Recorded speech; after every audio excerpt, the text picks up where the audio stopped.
오늘도 우리를 지명하여 부르신 하나님 그 은혜 기억하시고 이 예배의 자리가 그저 나의 의지와 우연과 같이 내게 허락된 한 번의 예배가 아니라 나를 불러 이 은혜로운 예배의 자리로 부르신 하나님의 놀라운 은혜를 깊이 경험하고 고백하는 귀한 은혜의 시간 되어지기 주님의 이름으로 축복합니다. 오늘 나눌 성경 말씀 보도록 하죠. 고린도전서 1장 4절로 9절까지 말씀입니다. 그리스도 예수 안에서 너희에게 주신 하나님의 은혜로 말미암아 내가 너희를 위하여 항상 하나님께 감사하노니 이는 너희가 그 안에서 모든 일 곧 모든 언변과 모든 지식에 풍족함으로 그리스도의 증거가 너희 중에 견고하게 되어 너희가 모든 은사에 부족함이 없이 우리 주 예수 그리스도의 나타나심을 기다림이라.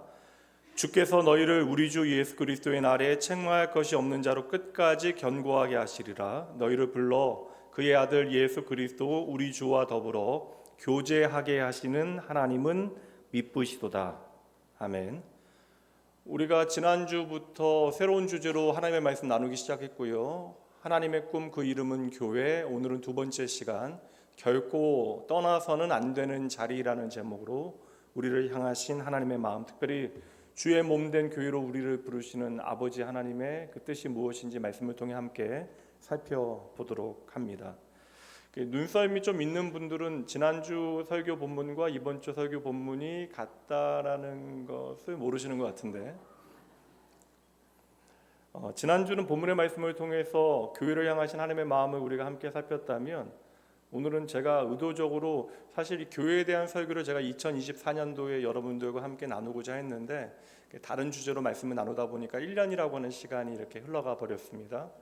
그래서 처음에 제가 고린도전서 이 말씀을 읽으면서 당시에 제가 교회에 대해서 고민했던 것들로 인하여 힘들 때에 참 많은 위로를 받았기 때문에 지난주는 예수로 말미암은 하나님의 은혜가 어떻게 하나님의 교회를 지키시는가에 대한 말씀을 중심으로 살폈다면, 오늘은 우리가 반드시 지켜야만 하는 믿음의 자리, 또 우리에게 허락하신 교회의 의미가 무엇인지 제가 당시에 여러 책들을 좀 함께 읽으면서 생각을 정리했는데, 좀 그것을 여러분들과 함께 나누면서 앞으로 나누게 되어질 교회의 정체성에 대한 좀 기초 작업을 해보면 어떨까라는 생각이 듭니다. 아무래도 좀 설교 시간에 여러분들에게 몇 권의 책을 소개해 드려야 되고 부분 제가 발췌해서 읽어 드려야 되기 때문에 정신 놓으시면 그냥 흘러가 버리고 남는 것 없이 때우는 시간 되니까요.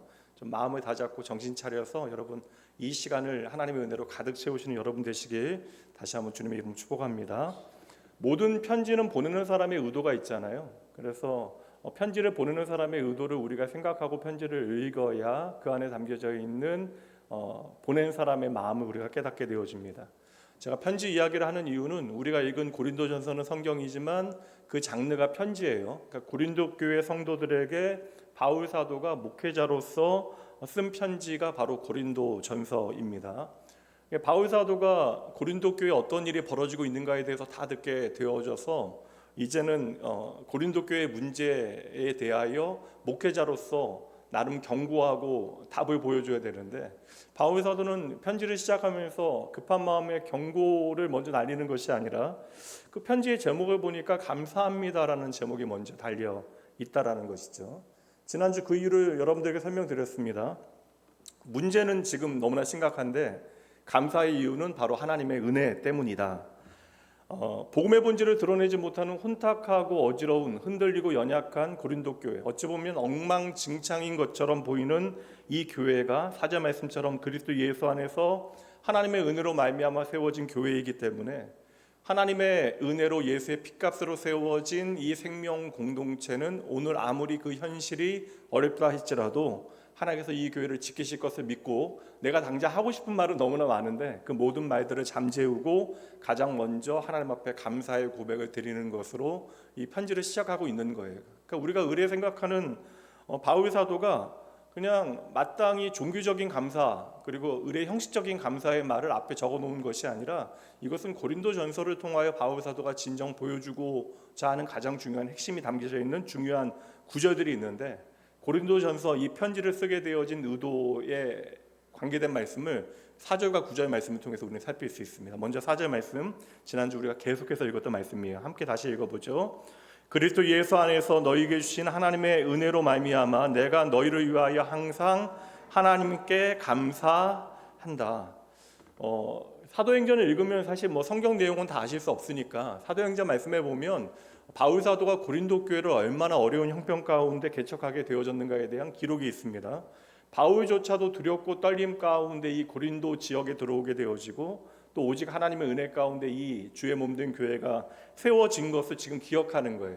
그러니 내가 이 고린도 교회를 떠나 이 교회의 현실이 참으로 어렵고 힘들다 할지라도 그냥 당장 보기에는 숫자도 많아지고 뭐 부자인 사람들, 잘 나가는 사람들이 많아졌으나 교회의 본질이 완전히 무너지게 되어진 그 현실을 바라보면서 그 현실에 함몰되어지지 아니하고 마음 급해지지 아니하고 이 교회를 어떻게 하나님께서 세우셨는가 그 과거의 기억을 통하여 먼저 하나님의 은혜를 감사하며 그 고백을 나누고 있는 것입니다. 그러니 말씀드린 대로 교회 다니는 사람들이 무조건 감사합니다라고 이야기하는 형식적인 감사가 아니라 답이 없어 보이는 모든 현실을 내가 다 눈으로 보고 있음에도 불구하고 교회를 지키시는 하나님을 내가 신뢰하기 때문에 믿음의 그 확신 가운데 교인들과 함께 하나님을 향하여 감사의 고백을 먼저 나누고 있는 것이죠.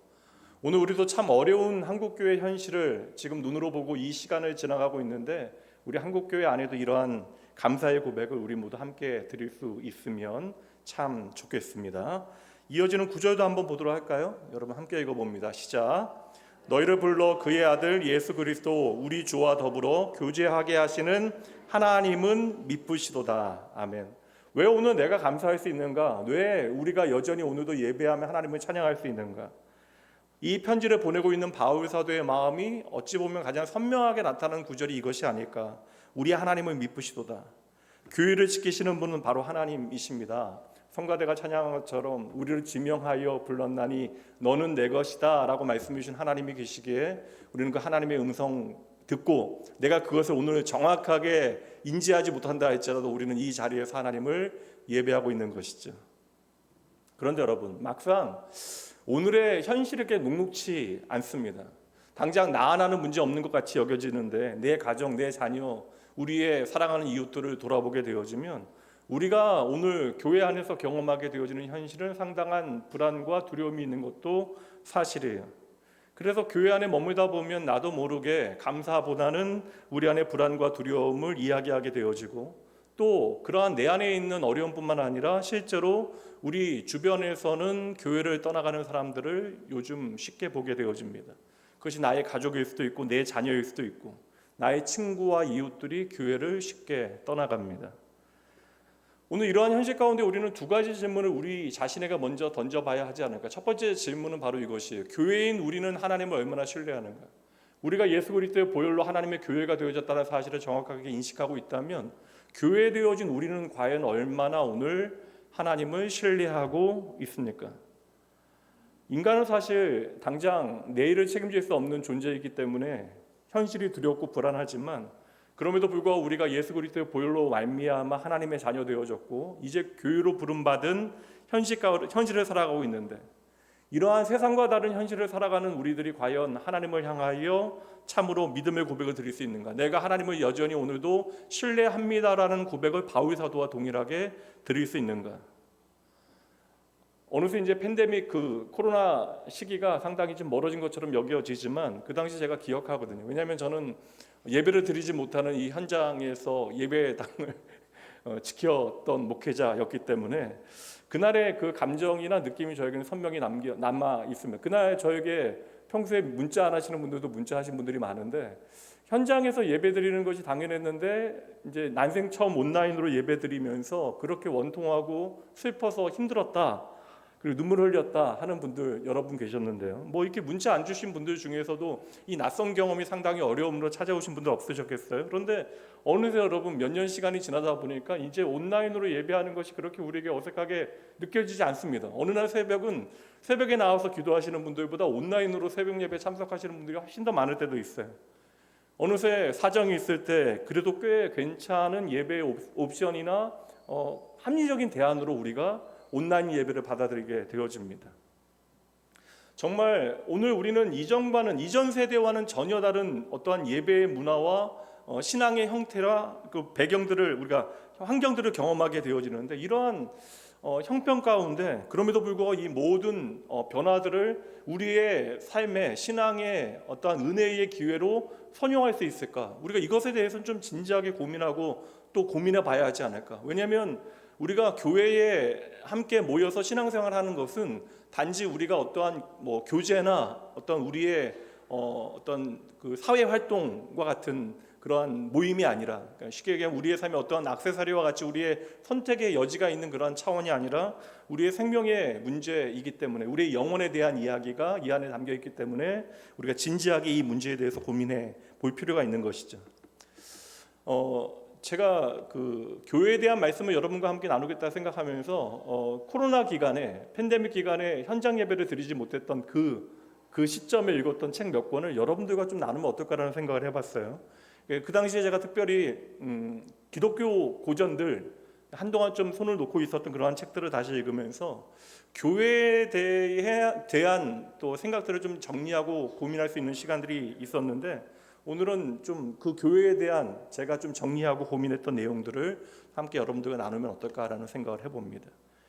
제가 목회자가 되어진 다음에 저에게 가장 큰 영향을 미친 한 5권 안에 들어가는 책 중에 하나가 오스왈드 챔버스 목사님의 주님은 나의 최고봉이라고 하는 책입니다. 지금도 제 이제 방의 책상에 보면 가장 우편에 이제 꽂혀 있는 책인데, 지금도 이제 제가 가끔씩 이제 마음 흔들리게 되어지면 그 책을 이렇게 뽑아서 지금도 읽어보는 책이에요. 근데 그 오스왈드 챔버스 목사님에 대한 그 전기가 있어요. 사실 제가 그 책을 그런 책을 잘 읽지는 않는데, 이제 그분을 워낙 제가 좀 좋아하다 보니까 그분에 대한 그 이야기가 담겨져 있는 순종의 길이라고 하는 책을 그 기간에 제가 읽었습니다.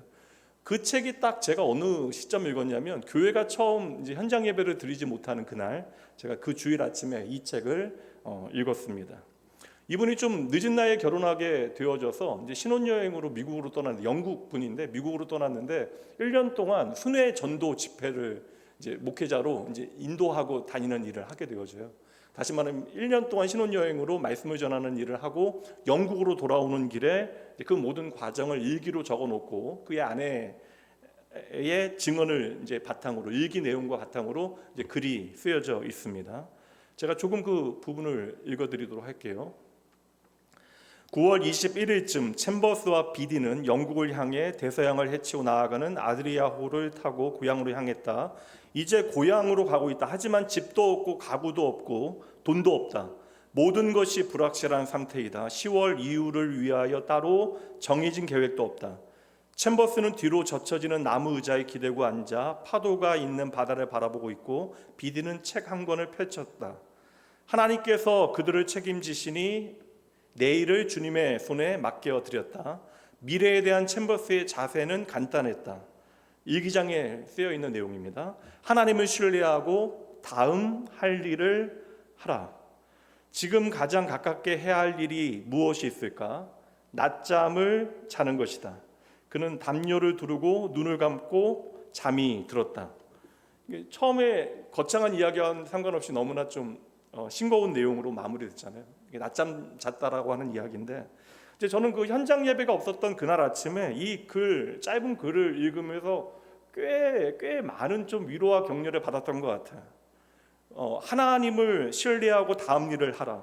당장 지금 같은 시대도 아니고 여러분 100년이 넘는 그 과거에 이제 고향으로 돌아가게 되어지면 내가 할 수 있는 일이 무엇인가에 대한 그 어떤 확신도 없는 과정 가운데 막연히 배를 타고 고향 땅으로 돌아가고 있는데, 그가 그 상황 가운데 자신의 일기에 적어놨던 글은 하나님을 신뢰하고 다음 일을 하라라는 것이었고, 그리고 그는 그것을 내 마음에 새기고 편안히 그곳에서 낮잠을 잤다라는 것이죠. 그날 아침 여러분 모두가 다 힘드신 하루를 보냈겠지만 이제 기억도 희미해지셨죠. 근데 가슴 아프고 슬프고 불안했던 그날 아침, 한국교회가 세워진 이후로 그 어떤 세대도 경험하지 못했던 현장 예배를 드리지 못했던 그 주일 아침에 저는 그 책을 읽으면서 예배의 본질이 무엇인가에 대해서 좀 깊이 생각해 봤던 것 같아요. 예배라고 하는 것은 결국 하나님에 대한 신뢰가 기초에 있어야 가능한 일입니다. 그리고 그 신뢰의 눈에 보이는 증거는 반드시 우리의 삶에 평안으로 나타나야 한다는 것이죠. 당장 내가 내 삶의 자리로 돌아가게 되어져서 내가 무엇을 해야 할지조차 알지 못하는 상황 가운데, 그럼에도 불구하고 그 모든 불안을 잠재우고 평안히 낮잠을 잘 수 있는 것, 저는 이것이 그저 뭐 대책 없다라고 느껴지지 않는다라는 것이죠. 아마 시편의 이 말씀이 여러분의 이해를 돕는데 좋은 말씀이 아닐까라는 생각이 들어요. 시편 127편 1절과 2절 말씀입니다. 앞부분은 제가 좀 읽어볼게요. 여호와께서 집을 세우지 아니하시면 세우는 자의 수고가 헛되며 여호와께서 성을 지키지 아니하시면 파수꾼의 깨어있음이 헛되도다. 너희가 일찍 일어나고 늦게 누우며 수고의 떡을 먹음이 헛되도다. 그 다음 말씀 함께 읽어보도록 합니다. 그러므로 여호와께서 그의 사랑하시는 자에게는 잠을 주시는도다. 내가 하루 종일 일하고 밤에도 염려하며 내일을 걱정해야 되는 모든 일들이 우리의 삶에 의미 없어지는 그 순간 하나님께서는 그의 사랑하는 자에게 잠을 주신다. 왜 하나님께서는 당신이 사랑하는 자에게 잠을 주실까? 내가 하루 종일 바삐 뛰고 달리고 잘 살기 위해서 노력한 다음에도 잠자리에서도 내 삶에 대한 염려로 인하여 잠 못 드는 우리들에게 하나님께서는 왜 잠을 주시는 것일까? 사실 불면으로 힘들어하시는 분들 많이 계시잖아요. 저는 불면증으로 힘들어하시는 분들 너무나 많이 계셔서 불면증이 얼마나 고통스러운가에 대해서 제가 직접 경험해 본 적은 없지만 말씀을 들어보면 이게 상당히 좀 병리적인 문제로 힘들어지면 뭐 신경계뿐만 아니라 어떤 호르몬 자체의 질환으로도 뭐 발전할 수 있다. 그런데 여러분, 결국 불면이라고 하는 것은 어떠한 불안의 경고등이 아닐까. 하나님께서 우리를 만드실 때 우리가 잠 못 드는 밤을 맞이하게 되어지는 이유는 내가 책임지지 못하는 그 잠자는 시간에 대한 불안 때문에 우리는 잠 못 드는 것이 아니겠습니까? 대서양을 건너고 있는 오스왈드 챔버스 목사님께서 배 위에서 돈도 없고 계획도 없고 집도 없던 시절에 내가 하는 다음 일은 바로 하나님께 맡기고 잠을 자는 일. 그러니 이것은 단지 게으름이 아니라 내 삶에 하나님께서 일하신다라고 하는 신뢰의 표지였던 것이고 그 마음에 평안이 임하였기에 그는 그럼에도 평안히 잠들 수 있었다라고 생각을 하는 거예요. 여러분, 오늘도 우리의 삶에 답 없는 인생을 우리가 살아가고 있지만 물론 어떤 분들은 좀 여유 있게 이 어려움의 시간을 이겨내고 계시는 분들도 계실 것이고 어떤 분들은 당장 하루가 급하고 또 내일이 염려인 분들도 계실 터인데 그럼에도 우리가 나를 사랑하신 하나님께서 나와 함께 계심을 확신하기에 그래서 우리는 오늘도 우리의 마음을 불편하게 하는 수많은 일에도 불구하고 우리는 밤마다 평안의 잠을 잘 수 있음을 여러분 믿으셔야 합니다. 그러니 이 시대에도 우리가 좀 걱정되는 일들이 뭐 저라고 없겠습니까? 그 한국교회를 바라보면서 나온교회를 바라보면서 염려되어지는 일들은 많지만 그럼에도 우리가 이 시대에 해야 되는 일은 하나님을 신뢰하는 것 그리고 묵묵히 제자리를 지키고 우리가 해야 되는 다음 일을 성실하게 감당하는 것입니다. 도리어 저는 이 생각을 해봐요. 세상은 내가 할 수 없을 때 낙담하잖아요. 근데 우리는 도리어 믿음 안에서 내가 할 수 없다는 사실을 깨닫게 되어질 때 하나님을 향하여 절박해집니다. 이게 믿음의 능력이 아니에요. 역사 아닙니까? 도리어 내가 할 수 있는 일이 없다는 사실을 깨닫게 되어질 때 우리는 도리어 하나님 앞에 나의 시선을 고정하고 하나님의 인도하심을 강렬히 바라보게 되어지는 것이죠. 그 되레 믿음의 사람들은 어려운 가운데 있을 때 하나님을 향한 예배가 깊어지게 되어지고 기도가 또 깊어지게 되는 것이 아닐까. 그러니 오늘 우리는 우리 자신에게 물어봐야 돼요. 교회 되어진 우리는 오늘 하나님을 얼마나 신뢰하고 있는가. 그리고 우리 스스로에게 물어야 되는 두 번째 질문은 바로 이것입니다. 세상이 교회를 얼마나 신뢰하는가. 첫 번째, 우리가 하나님을 얼마나 신뢰하는가. 두 번째, 또 세상이 교회된 우리를 얼마나 신뢰하는가. 지난주에도 우리가 좀 나누긴 했지만 이 부분은 참 오늘 우리를 아프게 하는 부분입니다. 지난주에 제가 팀 켈러 목사님의 일과 영성이라고 하는 책의 한 부분을 읽어드리면서 일반 은총에 대한 설명을 좀 드렸어요. 일반 은총에 대한 통찰을 통해서 교회는 여전히 이 세상의 소망이어야 한다. 세상이 우리를 어떻게 평가하건 간에 판단하건 간에 교회는 오늘도 세상의 유일한 소망이 되어지고 오늘도 우리는 복음 안에서 세상과 소통해야 한다는 것이죠. 우리는 그저 우리가 교회 안에 머물고 있는 것으로 만족하는 것이 아니라 우리는 그리스도의 복음으로 세상에 다리를 놓는 사람들이 되어져야 하는 것입니다. 이 팀 켈러 목사님의 일과 영성이라고 하는 책은 그리스도인들이 하나님의 나라를 이 땅 가운데 어떻게 살아낼 수 있을까? 우리가 하나님의 나라의 영향력을 이 땅 가운데 어떻게 발휘할 수 있는가에 대한 그런 내용인데요. 책의 서론을 오늘은 조금 읽어드리도록 하겠습니다. 그동안 교회에서 목회자들이 세상에서 일하는 사람들에게 가르쳐왔던 가장 상투적인 말이 있습니다. 함께 일하는 동료들에게 복음을 전해야 한다라는 것입니다. 하지만 신앙인들이 그들의 일터에서 복음을 전하는 일뿐만 아니라 막상 삶의 모범이 되어지는 일에도 실패해 왔습니다. 일터에서 피상적으로 하나님의 나라를 그리는 사람들보다 자신의 일터에서 전문성과 훌륭한 인격을 가지고 저절로 머리가 숙여질 만큼 성숙한 인격을 가진 사람들이 많이 있었습니다. 이 사람들은 교회를 다니지 않아도 성경이 가르치는 예수님을 잘 알지 못해도 세상에 이바지하기 위하여 자신을 희생하며 열심히 뛰는 사람들입니다. 월요일 아침 주일마다 복음적인 교회에 모여 예배를 드리는 신자들보다 훨씬 더 생기발랄한 동료들이 있습니다. 신앙의 역동성은 교회에서가 아니라 일터에서 나타나야 합니다. 우리는 일터에서 가장 역동적이고 효과적으로 하나님을 섬기는 도구로 단련되어지고 쓰임받을 수 있습니다.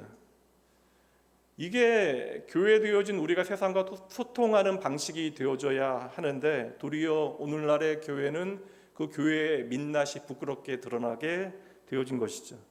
지금껏 우리는 잘 치장하고 좀 지내왔잖아요. 우리는 이렇게 열심히 예배한다, 기도한다, 섬겨왔다라고 생각했는데 막상 믿음의 공동체가 흔들리게 되어지고 여러 어려움들에 처하게 되어지니까 우리가 세상 가운데 선한 영향력을 발휘하지 못하고 도리어 세상 사람들의 손가락질을 받는 현실을 경험하게 되어진 것입니다. 과연 이 시대의 교회는 세상 사람들이 말하는 것처럼 근본주의적인 어떠한 편향성을 가진 집단인가? 교회는 세상과 절대 소통하지 못하는 귀를 막은 사람들의 모임인가? 교회가 물론 여러분 세상 사람들의 판단을 받기 위하여 존재하는 곳은 아니지만 여러분 적어도 우리의 정체성이 분명하잖아요. 우리는 예수 그리스도 안에서 세상의 빛과 소금으로, 다시 말하면 세상의 빛과 소금으로 그리스도의 편지로 그들의 삶에 읽혀져야 하는데 우리가 만약에 교회로서 세상의 신뢰를 다 잃어버리게 되어지면 누가 저와 여러분을 그리스도의 편지로 읽어주겠습니까? 여러분 메일 안 보면 대부분이 90% 이상이 다 스팸 메일이잖아요.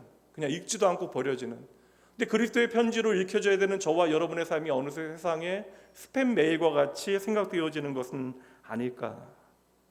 오늘날 교회가 실상, 그러니까 우리가 좀 잘못 살았다 그런 게 아니라 교회가 실상 세상으로부터 신뢰를 잃어버린 가장 근본적인 원인이 무엇이겠어요? 우리가 이해해야 되는 진짜 원인이 무엇이겠습니까? 교회는 여러분 하나님의 나라를 이 땅 가운데 우리의 삶을 통하여 증명해낼 책임이 있는 사람들이에요. 그렇다면 교회된 우리가 과연 하나님의 나라를 이 땅 가운데 살아내고 있는 그 증거들이 확실한가요? 교회된 저와 여러분의 삶에 우리의 일터에서 우리가 살아가는 삶의 자리에서 하나님의 다스림의 증거들이 나타나고 있는가? 우리가 하나님의 백성으로 구원받은 백성인데 그 구원의 실체가 되어지는 믿음과 소망과 사랑이 우리의 삶을 통하여 증명되어지고 있는가? 막상 우리가 교회에 모여서 예배하는 일은 그렇듯하게 잘해왔는데 우리에게 허락되어진 세상 속의 이야기, 세속적인 영역에서 하나님의 그 구원의 능력이 우리의 삶을 통하여 증거되어지지 못하고 예수를 믿는 우리들이 교회 안에서는 꽤 괜찮았는데 교회 밖에 나가서는 그 경건의 능력을 살아낼 수 있는 방법들을 나도 모르게 놓치게 되어지는 것이죠. 그런데 여러분 시대가 아무리 변한다 할지라도 믿음은 결코 세상에서 실패하면 안 되는 것입니다.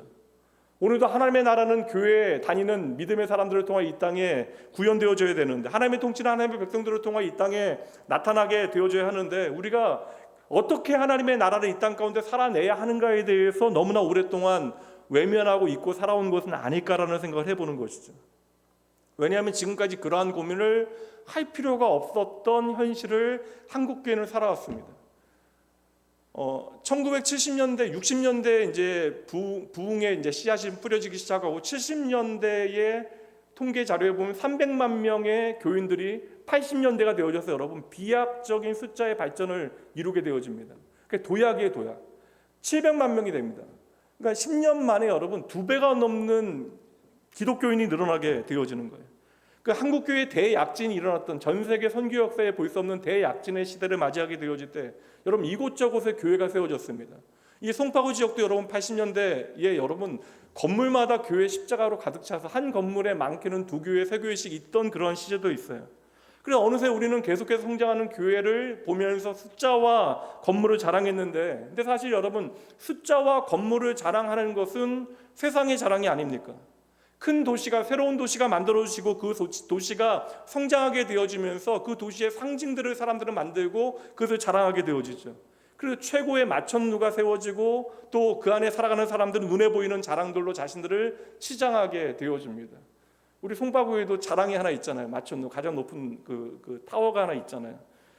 근데 여러분, 죄송합니다. 세상은 그럴 수 있습니다. 그러나 하나님의 다스림이 없는 수많은 교회의 건물들은 어느새 건물은 존재하나 사람들에게 비웃음과 조롱의 대상이 되어져 버린 것이죠. 근데 우리가 이 땅에 교회가 세워졌던 처음은 어떠하였는가? 로마가 어떻게 기독교에 무릎 꿇게 되어졌나? 이제 표현은 무릎 꿇었다는 표현인데, 어떻게 여러분 가장 낮은 자리에 있었던 예수 그리스도의 복음이 로마 제국을 뒤집어 엎는 그러한 변화의 역사를 만들어냈는가? 혹독한 박해의 한복판에서도 초대교회 성도들의 삶이 세상의 가치와 전혀 다른 삶을 살아냈기 때문에, 그러니까 로마의 세상의 가치와 전혀 다른 결을 가지고 살아갔기 때문에 세상의 사람들이 이상하게 생각한 거예요. 당시의 황제 숭배와 쾌락과 물질 만능주의, 그러니까 오늘보다도 더한 어떠한 물질적인 가치가, 그러니까 이상적인 가치, 눈에 보이는 아름다움을 숭상하던 그 시대에 교인들은요, 나눔으로 살아가는 경제와 정결과 책임의 관계, 하나님 앞에만 무릎 꿇는 신앙과 부활의 소망으로 모든 어려움과 고난을 이겨내는 그러한 용기까지 로마 안에서 경험할 수 없었던 전혀 다른 삶의 가치를 가지고 살아갔던 삶의 모습에 세상은 감격하게 되어진 것이죠. 그러니까 로마가 왜 변했냐? 로마의 감탄은 여러분, 교회 다니는 사람들의 말이 아니에요. 그들의 삶의 방식이었습니다. 그리고 그들의 삶의 방식을 로마 사람들이 보고, 아, 이들은 정말 다르구나라고 하는 것을 확인하게 되어진 것이죠. 이것이 바로 그 로마의 복음이 뿌리 내린 배경이 되어집니다. 여기까지 한번 이렇게 정리해 볼게요. 함께 읽어봅니다. 우리의 복음은 설명으로만 전해지지 않고 다른 삶의 질서로 증언되어집니다. 교회가 회복해야 하는 신뢰는 말의 힘이 아니라 삶의 결입니다. 교회 밖에 있는 사람들이 교회를 바라보면서 하나님께서 우리를 다스리신다라고 하는 증거를 제대로 바라보지 못하니까 세상으로부터 손가락질 받게 되어졌는데, 이것도 너무나 아픈 현실인데, 문제는 교회 안에 머물던 교인들도 교회를 떠나기 시작했다라는 것이죠. 정말 다양한 이유로 사람들이 이곳저곳으로 흩어지게 되어집니다. 교회 다니는 부모 밑에 교회에 다니는 자녀들이 당연하게 함께 신앙생활하는 것이 마땅한 지난 세대를 살아왔다면, 이제는 여러분 교회 안에서 열심히 신앙생활하는 가정에도 그 자녀들이 신앙생활하지 않는 것이 마땅한 것으로 여기는 일들이 벌어지고 있어요. 저는 그래서 오늘 여러분들과 교회에 대한 설교를 앞으로 나누게 되어지면서 이러한 상황 가운데 왜 우리가 교회를 떠나지 않아야 하는가에 대한 이유를 먼저 여러분들과 나누려고 하는 것입니다. 목회자로서 여러분들에게 그 이유를 신학적으로 설명하는 것이 아니라, 저도 한 사람의 교인으로서 제게 도움이 되어졌던 책 2권과 함께 여러분들에게 우리가 왜 교회를 떠나지 말아야 되는가에 대해서 말씀을 드리려고 해요. 2권의 책 중에 하나는 디트리 보네퍼라고 하는 목사님이 쓰신 성도의 공동생활이라고 하는 책과, 그리고 C.S. 루이스가 쓴 스크루테이프의 편지라고 하는 책입니다. 제 생각 같아서 다음 주 정도에 몇 권씩 좀 교회 안에 있고 원하시는 분들 좀 선물로 드릴까라는 생각이 들어요. 책이 다 쉬운 책은 아니니까 그 중에 읽기 좋은 책을 좀 몇 권 선정해 보겠습니다. 보네퍼 목사님은 독일이요, 나치의 그 영향으로 교회가 흔들리게 되어질 때, 그 나치가 벌였던 그 엄청난 일들에 교회가 동조하게 되어집니다. 그러한 현실 가운데 성도들의 공동생활이 어떠해야 하는가? 교회는 성도의 공동생활, 이 공동생활은 성도의 교제를 의미하는 것인데, 진짜 성도의 교제가 무엇인가에 대해 설명하는데요, 심각한 부분들은 제가 이야기하지 않고 오늘날 우리가 적용하기 쉬운 그 서론 일부의 내용의 그 서두에 있는 부분을 여러분들에게 잠시 짧게 읽어드릴게요. 잘 들어보시죠. 교회란 자신이 사랑하고 자기가 가치 있고 싶은 사람들과 함께 모이는 사교 집단이 아닙니다. 오히려 교회에서는 내가 용납하지 못할 사람을 만나고 그 사람을 사랑하게 되어질 때 우리는 진정한 교회가 될 수 있습니다. 왜냐하면 우리가 따르는 예수 그리스도는 원수들 한 복판에서 사셨습니다. 그러니 그리스도인은 교회 안에 은둔자로 존재하는 것이 아니라 원수들 사이에 있어야 합니다. 우리가 사랑할 수 없는 원수를 만나게 되어질 때 진정한 신앙생활이 시작됩니다. 이거 참 어려운 이야기 같지만 여러분 깊이 생각하면 생각할수록 너무나 옳은 이야기예요. 이게 우리가 하나님과 원수 되어진 우리가 어떻게 하나님을 예배하게 되어졌는가, 이거 여러분 얼마나 놀라운 일인가를 깨닫게 되어질 때 우리가 함께 예배하는 일이 얼마나 놀라운 은혜인가를 우리가 알게 되어지잖아요. 교회 안에 우리들이 나를 힘들게 하는 어떠한 사람들을 만나게 되어질 때, 그게 이제 보네포 목사님 책에는 원수로 표현되는데, 그 원수는 우리가 사랑해야 되는 대상으로 이제 말씀이 우리에게 요구하고 있으니까요. 교회 안에 우리를 힘들게 하는 원수들이 있기 때문에 우리는 도리어 용납과 화해를 경험하게 되어지는 거예요. 홧김에 집 나간 아이들이 집 나가서 고생을 좀 해봐야 그 가정이라고 하는 것이, 부모의 품이라고 하는 것이 얼마나 소중한가를 깨닫게 되어지듯이, 우리가 하나님을 떠난 죄의 문제가 얼마나 우리를 망가뜨리는가를 경험하게 되어질 때에야 우리는 비로소 나를 용서하신 하나님의 무한한 은혜, 예수 그리스도의 십자가의 사랑이 무엇인가를 제대로 깨닫게 되어지는 것이죠. 그러니 여러분, 내가 죄인이라고 하는 사실을 경험하지 못하면요, 하나님의 그 은혜가 얼마나 놀라운가를 우리는 제대로 깨닫지 못하게 되어지는 것입니다. 그래서 저는 집 나간 놈만이 깨닫게 되어지는, 그러니까 집 나간 탕자만이 경험하게 되어지는 아버지의 사랑에 대한 감격이 분명히 있다라고 생각을 합니다. 그래서 여러분, 좋은 교회, 진정한 교회는 문제없는 교회가 아닙니다. 그러면 신약 성경에 우리가 바라보는 초대교회는 다 문제 있는 교회예요. 좋은 교회가 아닙니다. 진정한 교회, 좋은 교회는 문제가 없는 교회이거나 내가 원하는 꽤 괜찮은 사람들이 모여있는 교회가 아니라 내 맘 같지 않는 사람들을 통하여 우리가 예수 그리스도로 말미암는 화해와 용납과 긍휼과 사랑을 경험하는 것, 그래서 그리스도의 십자가가 오늘 우리의 삶에 어떠한 일을 행하시는가를 확인하는 자리가 되어줘야 한다는 것이죠. 이게 여러분 성도의 교제의 핵심입니다. 우리가 친해져서 함께 룰루랄라 놀러 다니고 자주 만나고 차 마시고 밥 먹고 하는 게 성도의 교제의 실체가 아니라, 교회는 반드시 예수 그리스도의 십자가로 말미암아 나와 같지 않는 너를 용납하는 그런 성도의 공동생활을 통하여 우리가 그리스도로 말미암는 신앙의 본질이 무엇인가, 하나님의 긍휼과 사랑과 용납과 화해가 무엇인가를 확인하는 그런 믿음의 자리가 교회여야 한다는 것이죠. 이것을 우리는 주의 몸된 교회 안에서, 이 지역 교회 안에서 열심히 연습해야 하는 것입니다. 두 번째 책 스크루테이프의 편지는 C.S. 루이스가 1900년대에 그 아주 황금기를, 오늘날과 또 다른 의미의 황금기를 맞이하게 되어지잖아요. 그러니까 낙관주의, 그러니까 세상이 무조건 좋아질 것이라고 하는 어떠한 낭만주의와 낙관주의가 휩쓸게 되어지면서, 그러니까 우리가 또 다른 바벨탑을 만들 수 있을 것처럼 과학 문명이 세상을 앞으로 갈수록 나아지게 만들 것이라는 확신 가운데 하나님을 떠나가는 사람들이 많아지기 시작했습니다. 그때에 그러한 무신론에 대하여 기독교를 변증하기 위하여 쓴 책이 바로 이 스크루테이프의 편지인데요. 이 책은 읽으면 참 재미있는 책이에요. 스크루테이프라고 하는 고급 마귀가 있는데, 사탄이 있는데, 이제 막 신참 자신의 조카였던 원무드에게 어떻게 하면 교인과 교회들을 타락시킬 수 있을까, 어떻게 그들이 하나님을 멀리 떠나게 할 수 있을까에 대한 방법을 31통의 편지를 보내게 되어지고, 그 내용들을 묶어서 사탄이 이러한 전략을 가지고 있으니까 여러분 조심하십시오라는 의미로 이러한 책을 쓰게 되어졌습니다. 네, 이 31통의 편지 가운데 두 번째 편지의 주제가 무엇이냐면, 이제 막 교회 나온 새 신자를 넘어지게 해서 교회를 떠나게 하는 비법을 이야기해 주는 내용이에요. 근데 그 전략이 무엇이냐면, 이제 막 하나님을 만나서 교회에 기쁘게 나오기 시작한 사람들에게 교회와 사람들에 대한 냉소와 반감을 심어주고 자라게 하는 일을 하라라는 것입니다. 내용이 너무나 많지만 그냥 간략하게 소개해드리면, 교회 와서 앉아보니까 주변에 내가 꼴보기 싫어하는 사람들이 앉아있는 거예요. 찬양을 할 때 지독하게, 나는 음악을 좋아하는데 찬양을 할 때 지독하게 음이 틀리는 사람이 나를 짜증나게 합니다. 예배 시간에 나를 신경 쓰게 하는 어떠한 동작을 하는 사람들, 소리를 내는 사람들, 그리고 어떠한 불편한 행동을 하는 사람들이 내 눈에 들어오죠. 그리고 내 기준으로는 나와 수준이 맞지 않은 사람들이 교회 안에 있고, 또 이상한 옷을 입은 사람들이 나의 마음을 불편하게 합니다. 그러니까 교회의 본질이 중요한 것이 아니라 교회의 사람들에 대해서 불편과 냉소와 환멸을 느끼게 만들라라는 거예요. 그래서 이 예배 가운데 나를 구원하시고 나를 이끄시는 하나님을 만나게 하는 것이 아니라 꼴 보기 싫은 사람 때문에 예배를 드리지 못하게 만들고 교회를 떠나게 만들라. 이게 이 책의 핵심적인 이 두 번째 전략이 되어집니다.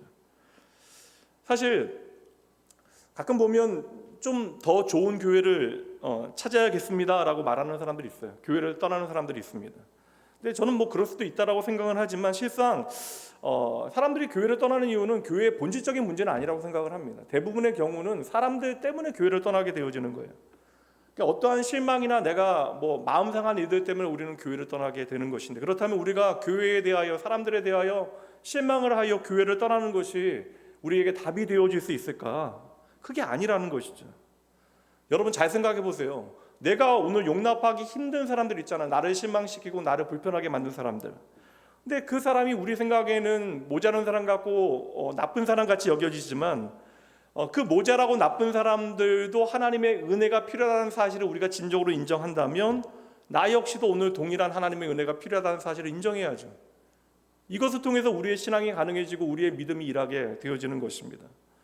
우리가 그럴듯하게 잘 살아서 오늘 우리가 이 자리에서 하나님을 예배할 수 있는 것이 아니라 나 또한 하나님께서 용납하실 수 없는 죄인인데 나를 다하시고 나를 용납하시고 기다리시고 오래 참으시는 사랑 때문에 우리가 오늘 이 자리에 있을 수 있다. 그러니 너만 하나님의 은혜가 필요한 것이 아니라 나도 하나님의 은혜가 필요하다. 너만 하나님의 긍휼이 필요한 것이 아니라 나도 하나님의 긍휼이 필요하다.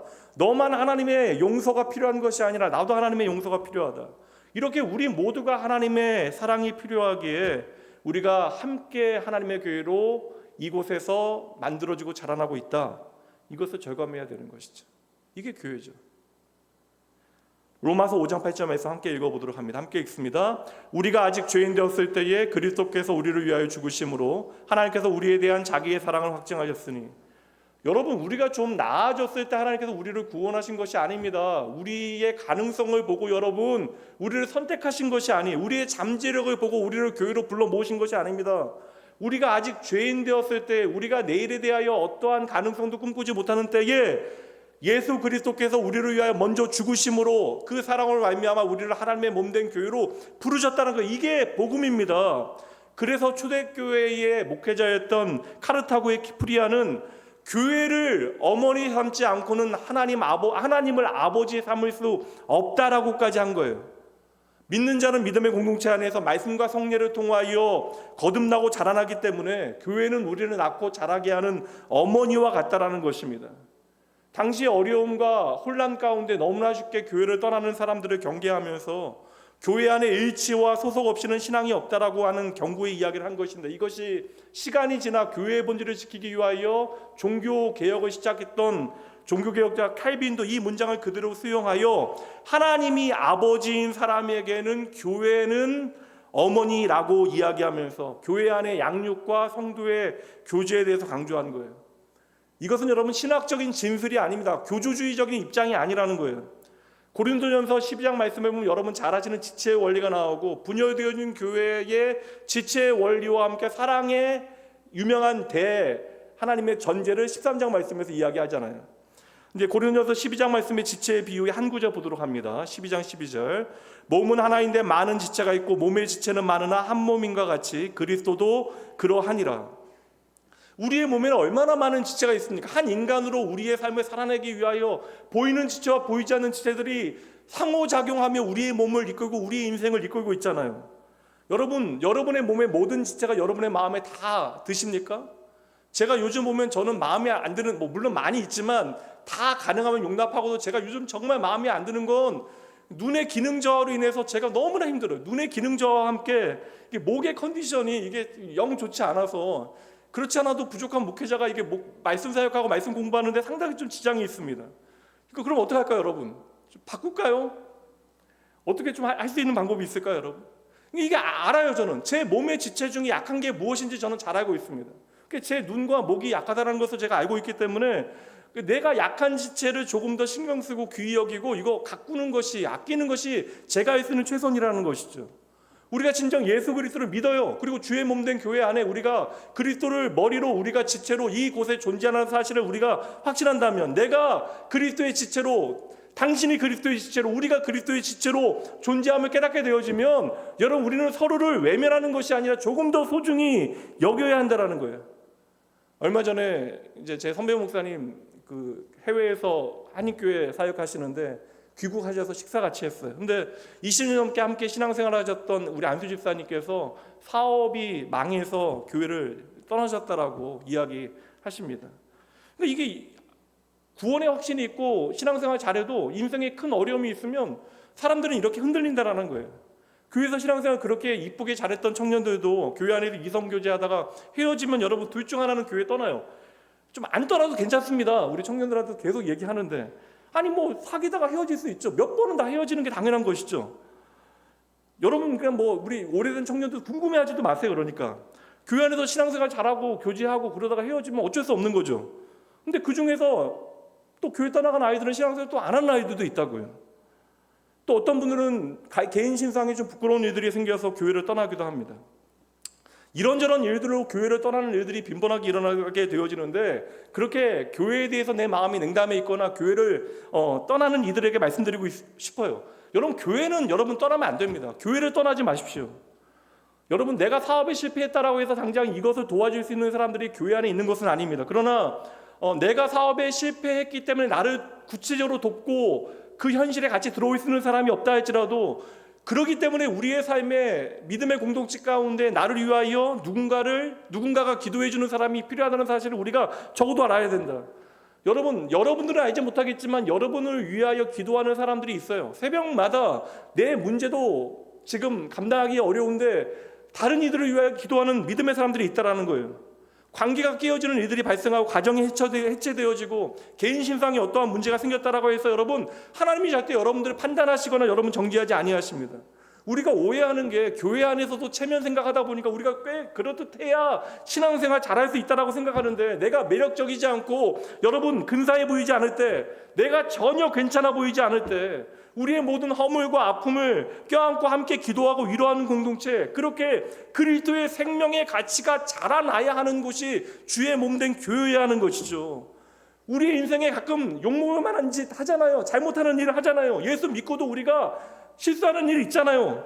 그러나 그들을 향하여 같이 손가락질하는 공동체가 교회가 아니라, 잘못이 아니라고 이야기하는 것이 아니라 그들이 잘못한 그 자리에 함께 서서 그의 아픔은 나의 아픔으로 함께 나누는 사람들이 있어야 하는 곳이 바로 주의 몸된 교회가 아니겠습니까? 이를 위하여 하나님께서는 부족하고 연약한 사람들을 한 믿음의 공동체 안에 불러 모으시고 우리가 함께 신앙생활하는 걸 통하여 우리의 모든 연약함과 결핍을 채우시는 분이 하나님이시고, 그 하나님께서 우리 안에 믿음과 소망과 사랑으로 일하신다라는 사실을 확인해야 하는 곳이 주의 몸된 교회잖아요. 여러분, 우리가 흔히 초대교회로 돌아가자고 이야기하는데, 초대교회로 여러분 가시면 신앙생활 제대로 하실 분 하나도 없습니다. 왜냐하면 초대교회는 여러분 예수의 피 묻은 복음의 증인들이 있지만, 교회가 연약하고 흔들리는 교회들, 정돈되어지지 않은 교회들, 오늘 고린도 교회 여러분 신문에 나올 법한 교회예요. 깨져도 몇 번은 깨져야 되고 몇 번은 교회 떠나야 되는 교회가 바로 초대교회입니다.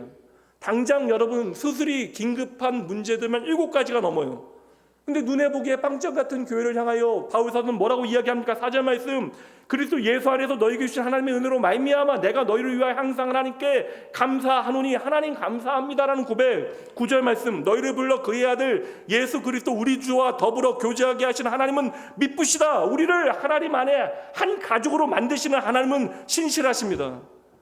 바울 사도가 지금 찬양과 감사로 하나님 앞에 나아갈 수 있었던 이유, 고린도 교회 교인들이 그럴듯하기 때문이 아니라는 거예요. 도리어 자격 없는 그들을 불러 예수 그리스도의 복음 안에 하나 되게 하신 것, 오늘 흔들릴지라도 하나님의 부르심과 하나님의 미쁘신 가운데 장차 그들을 하나님의 교회답게 만드실 그 하나님의 소망을 믿음으로 바라보았기 때문에 오늘 이 소망이 우리에게도 필요한 거예요. 낙원교회가 나에게 다 줬기 때문에 우리가 이 자리에 존재하는 것이 아닙니다. 이 교회를 세우신 분이 하나님이시고, 하나님께서는 하나님의 그 섭리와 경륜 가운데 우리를 이곳에서 함께 한 가족으로 한 지체로 신앙생활을 하게 하셨으니 이 교회가 우리에게 소중한 것이죠.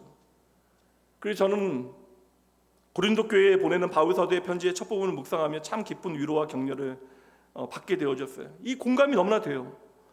눈으로 보이는 고린도 교회의 문제를 목회자로 바라보면서 믿음 안에서 아름다운 공동체를 소망하고 있는 것입니다. 지금 당장 바람직하지 못하는 교회를 보면서 이 교회의 주인이 누구이신가를 놓치지 않는 거예요. 중세의 교회가 가장 어두운 시간이 지나가고 있을 때, 그래서 어거스틴은 무엇이라고 고백했냐면, 이 시대의 교회는 망가졌어도 여전히 교회는 나의 어머니다라고 고백을 했습니다. 우리가 흔히 교회를 가족이다라고 이야기하는데, 저는 이 가족이라고 하는 단어가 상당히 좋은 좀 비유라고 생각해요. 가족은 여러분 우리가 선택하는 게 아니잖아요. 내가 태어나 보니까 그 가족의 일원이 되어져 버린 것입니다.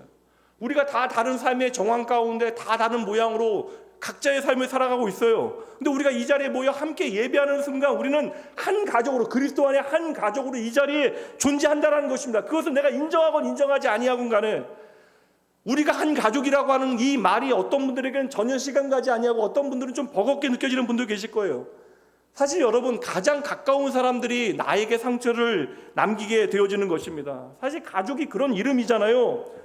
그럼에도 불구하고 가족은 우리에게 어떠한 대상이에요? 포기하는 대상이 아니라 다시 품는 사람들이 가족이잖아요.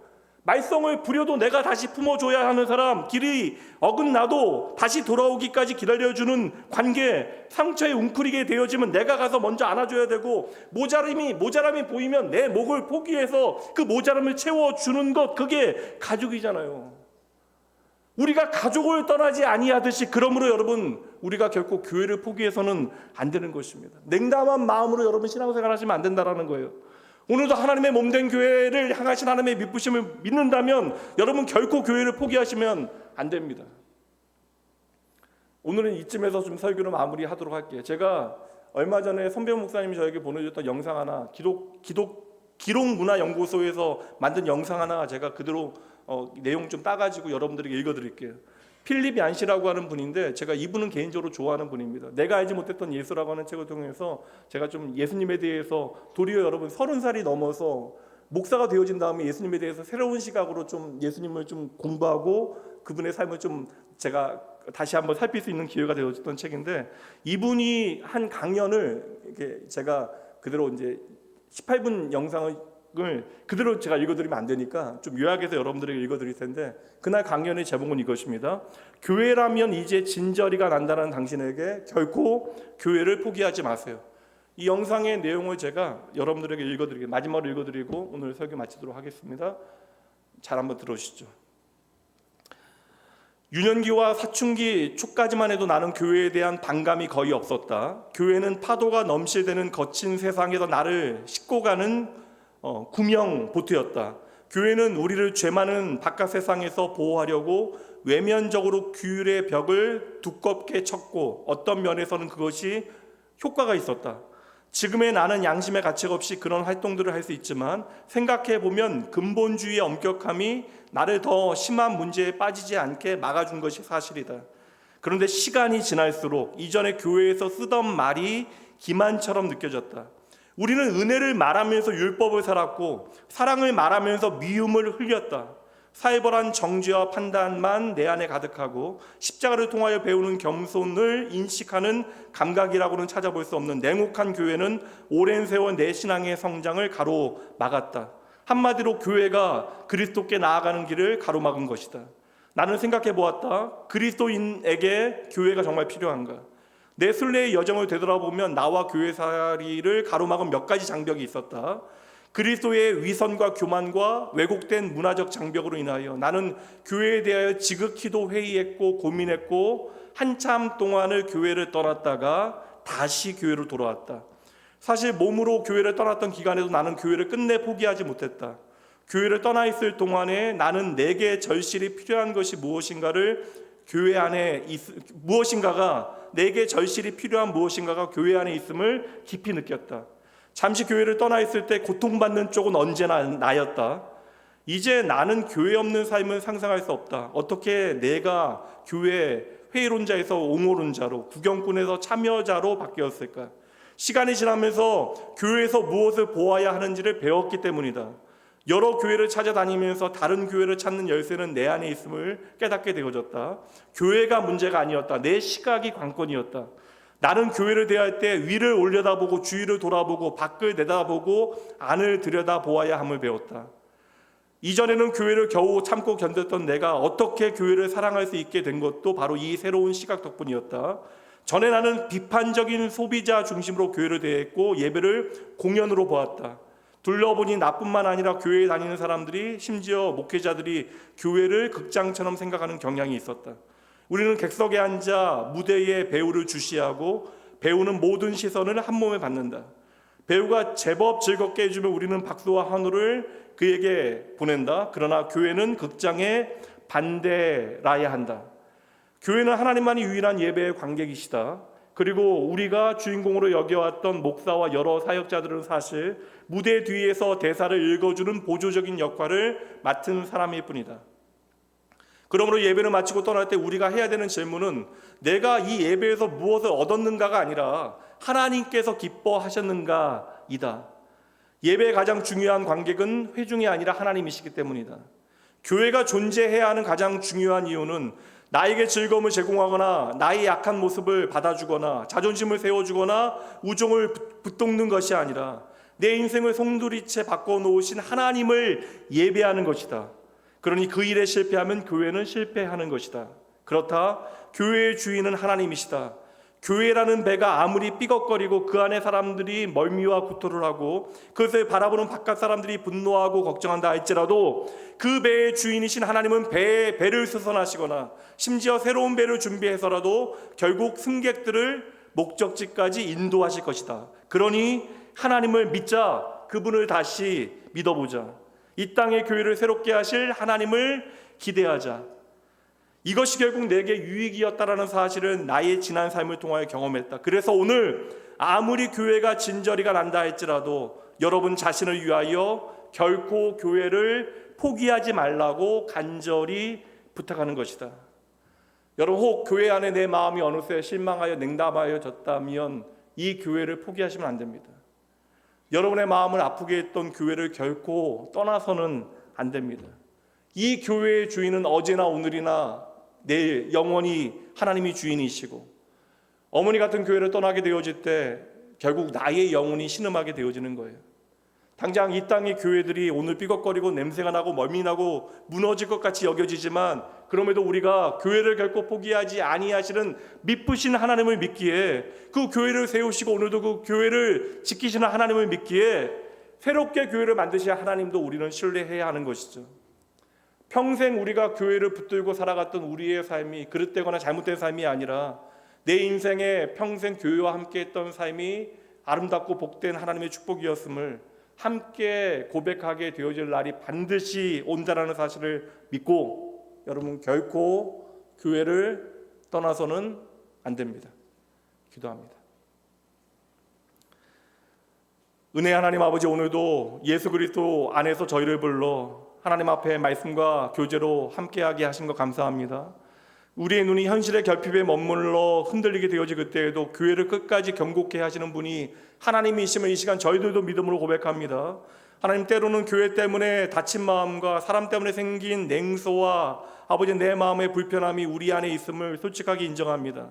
하나님, 그 모든 상한 마음 위에 주여 말씀의 은혜를 바르시어 화해와 용납으로 저희의 삶을 이끌어 주시되 하나님, 우리가 쉬 떠나는 사람들이 아니라 다시 품는 사람들이 되어지게 하시고 세상의 지혜와 경험으로 우리만의 내일을 계산하며 살아가는 아버지 헛된 인생이 아니라 나를 구원하신 하나님 앞에 나의 오늘을 온전히 맡겨드림으로 하나님의 자녀의 마음에 주어지는 그 평안을 저희들 풍성히 누리게 하여 주시옵소서. 하나님, 이 주일의 예배가 하나님 오늘 이 시간으로 끝나는 것이 아니라 월요일의 삶으로 이어져서 우리의 말과 일터와 관계 가운데 미쁘신 하나님의 은혜의 빛으로 번져 나가길 원하오니 하나님, 이 주의 몸된 교회가 어머니와 같은 공동체 되어지게 하시고 멀어진 지체를 다시 품게 하시고 연약한 자에게는 피난처, 상한 자에게는 치유의 역사가 나타나는 하나님의 회복의 자리 되어질 수 있도록 주여 일하여 주시옵소서.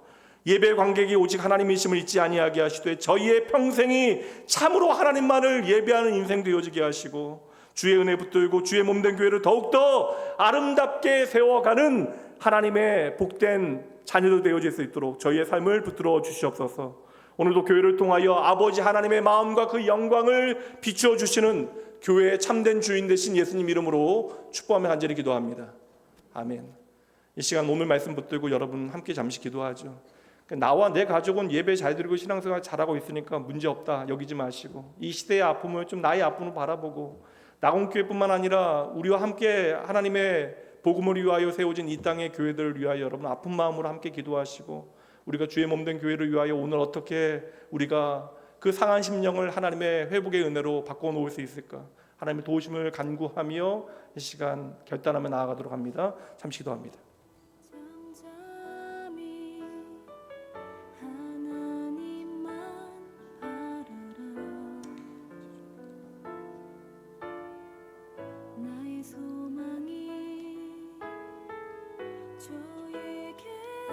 하나님 놀라운 은혜가 아버지 하나님 아버지 오직 주만이 나의 반석 아버지 주 나의 구원이시니 오직 주만이 나의 산성 내가 요동치 아버지 아니하리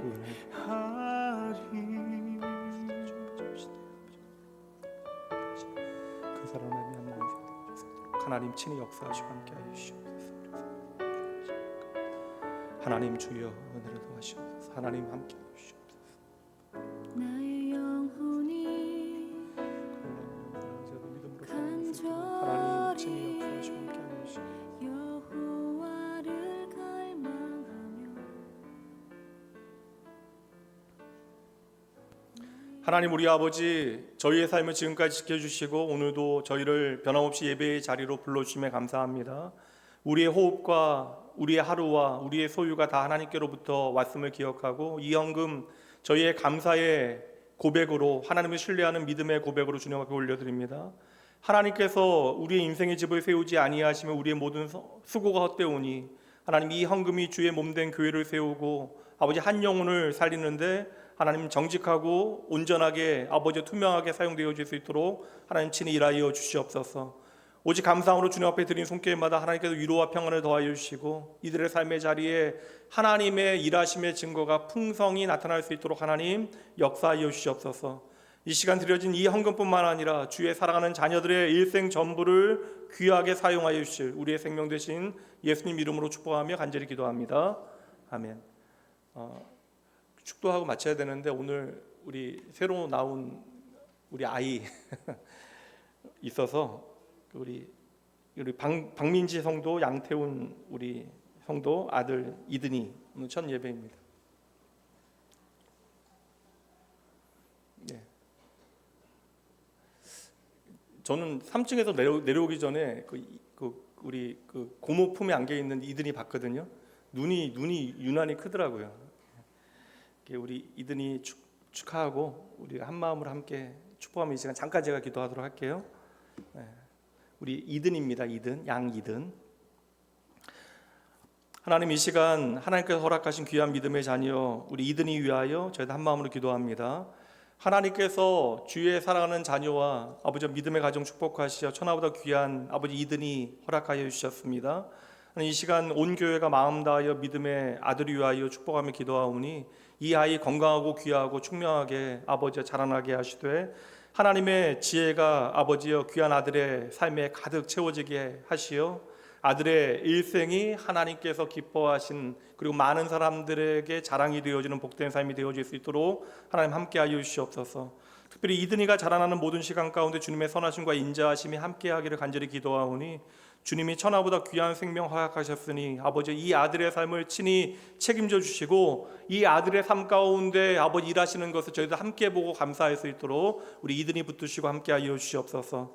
특별히 아버지 믿음의 가정 축복하시어 하나님을 참으로 경외하는 믿음의 부모도 되어질 수 있도록 하나님 이든이에게 좋은 부모가 되어지는 것뿐만 아니라 신앙의 선배로서 바른 길을 안내하고 하나님과 세상을 향하여 신실한 자녀로 이든이를 양육할 수 있도록 이 가정에 필요한 모든 것들을 하나님 공급하여 주시옵소서.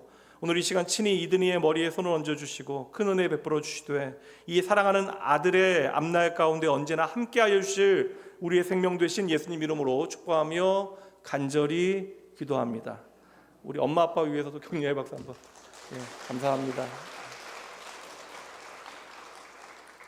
축도하고 오늘 마치도록 할게요. 이제는 우리 주 예수 그리스도의 은혜와 하나님의 사랑하심, 성령 하나님의 함께하심이 오늘 우리에게 주신 말씀을 따라 예수 그리스도 안에서 내게 주신 은혜 붙들고 하나님께 우리에게 허락하신 모든 은사로 서로를 귀히 세우며 끝까지 경고케 하심을 믿고 주님의 미쁘신 가운데 평생 하나님의 교회답게 교회를 사랑하고 교회를 붙들고 살아가기를 결단하는 모든 주의 백성들, 이들의 일터와 학교와 자녀 위에 주의 핏값으로 세워진 이 땅의 모든 주의 사랑하는 교회들을 위해 지금부터 영원까지 함께 있을지어다.